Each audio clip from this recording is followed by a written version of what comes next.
l'enquête puisque le parquet antiterroriste a décidé de se saisir de l'affaire et d'ouvrir des investigations en confiant ces enquêtes à la section antiterroriste de la police judiciaire parisienne ainsi qu'à la DGSI.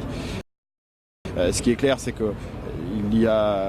cet événement nous rappelle que la menace est particulièrement élevée, qu'elle n'a jamais été aussi forte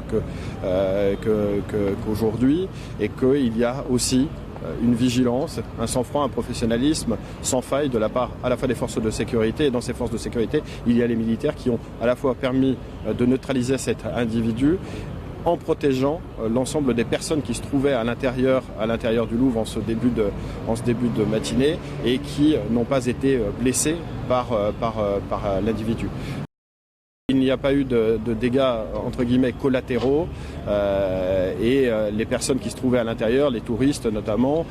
ont été mises à l'abri très rapidement. Le quartier a été sécurisé, le quartier évidemment a été bouclé. Le ministre de l'Intérieur qui était en déplacement en province a décidé d'écourter ce déplacement et présidera en début d'après-midi en présence de directeurs d'un certain nombre de services une réunion avant de se rendre au chevet du militaire qui a été légèrement blessé en compagnie du ministre de la Défense et bien évidemment à la rencontre de ceux qui ont mené cette opération ce matin.